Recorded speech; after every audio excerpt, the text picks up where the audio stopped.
ki har'a karaa gabaabaan akkaataa dhadhaan itti hojjetamu isinitti mul'isa. Inshallah like subscribe godhaa YouTube kiyya isiniin jedha. Kunis akkaataa dhadhaan itti dalagamu karaa gabaabaadhaan wanti nu barbaachisanillee waanuma gabaabaa waanuma iddoo kamittuu argamuu danda'uudha. Innillee leebeen kireemii isa kana kinu akkuma argaa jirtan isumaa fi bishaan walitti daballee khallaaxa keessatti khallannaa jechuudha. Khallaaxa kana keessatti bishaan fi isa walitti daballee khallannaa. Akkuma argaa jirtan kana khallaaxatti naqaa jira. Khallaaxatti godhaa jira. Hayya walumaan dalayna na hordofaa isiniin jedha. Kaynu amma khallaaxa kanatti goonee akkuma argaa jirtan kana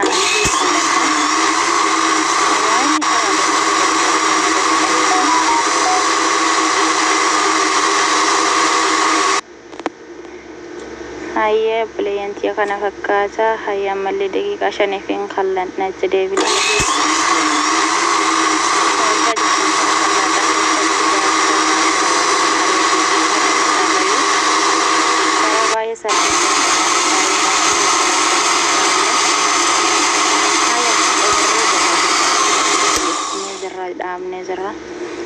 Hayya akkuma argaa jirtan kana xumuramee dhadhaabee jira kana fakkaata. Dhadhaan immoo baay'ee laafaa waan ta'eef bishaan qabbanaawaa pilaastikii keessatti qopheeffannee kan qopheessee jira jechuudha. Bishaan sanillee egaa bishaan qopheeffannee bishaan kana keessatti isa kana malaa gadhaan jechuudha. Bishaan qorra keessa kenna. Hayya walumaan hordofa. Hayya beleyantiya kana fakkaata. Kino bishaan illee qopheessee jira. Inni argitan kun bishaan qabbanaa'aa tallaajaa keessaa fuudhame. Dhadhaan baay'ee laafaa waan ta'eef bishaan qabbanaa'aa kana keessa hoo kaayamee xiqqoo ni jabaata. Kana fakkaata jechuudha. Akkanatti keessa keenne bishaan kanatti malaa gadhaan gubbarratti jechuudha. Jalli aannanii gubbarratti as fuunee malaa gadhaan as keessatti kinu akkanatti.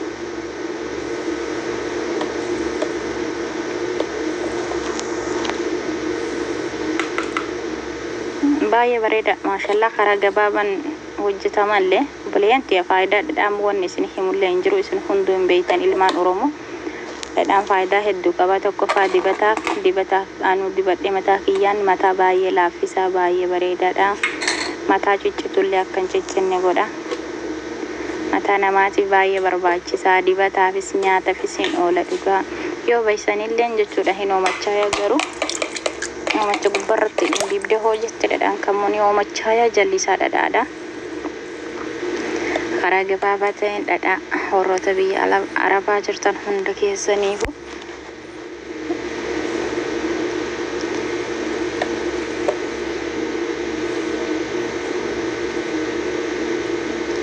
karaa gabaabaa ta'een dhadhaa kanatti kinu laal bishaan qabbana garuu bishaan qorra ta'uu hin qabu. Intini ta'uu hin qabu. Bishaan ho'a ta'uu hin qabu. Dhadhaan kun xiqqoo ni laafa waan ta'eef bishaan qorra ta'uu qaba. Tallaaja keessa qabee bishaan qabbanaa'aa jechuudha. Akkasitti bishaan itti jijjiirtanii hojjettan jabaataa dhufa. Bifa kanaan jechuudha. Bishaan itti qayyaree tolche bareeche dhadhaa bareedaa ta'ee baya. Dibataafis nyaataafis hin oola. Waanuma hundaafuu hin fayyada. Dhadhaa bareedaadha. Qaama namallee baay'ee laaffisa. Yeroo muraasaaf fudhatanii yoo dhiqatan bareedaadha. Itti fayyadama laalaa isiniin jedha. Dibataaf mataa namaa baay'ee laaffisa, baay'ee bareechisa. Qaama namallee ni bareechisa. Ilmaan Oromoo ka faayidaa dhadhaa baay'ee isin himuun barbaachisu. Hundi keessanuu hin beektan waan ta'eef bifa kanaan dhadhaa itti fayyadamuu hin dandeettanii. Warroonni biyya Arabaa jirtan hundi keessanuu leebeen kireemiin magaalaa hundattuu hin argama waan ta'eef leebeen kireemiin kaaramni haalaan dalaydusanii haala keekii gubbatti kana qamusanii jechuudha.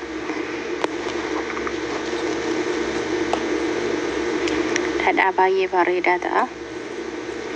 Akkuma argaa jirtan kinoo kun dhadhaadha. Dhadhama biyya keenyaa sanii wallahi billahi xiqqoo hin laafa malee jechuudha.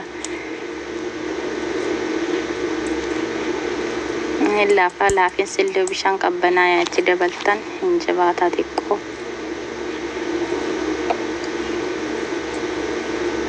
hayyee akkaataa kanaan dalagadhaatti fayyadamaa isiniin jedha. Warri mataan keessan jajjabaatu yani rifeensi mataa ka jajjabaatu kan isin jalaa ciccitu kunniin immoo dhadhaa kana fayyadamaa baay'ee bareedadha isiniin jedha. Sahawaa fi inshaallah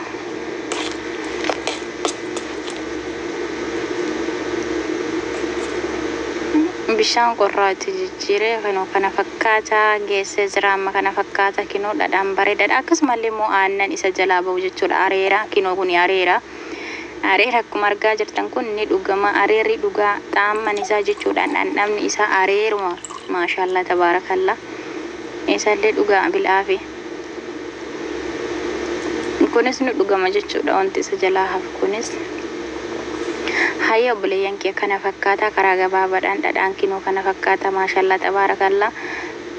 itti fayyadamaa isiniin jedha. Akkasumallee YouTube kiyya laayikii subscribe godha akka wanti ani dalagu hundi isin bira ga'u.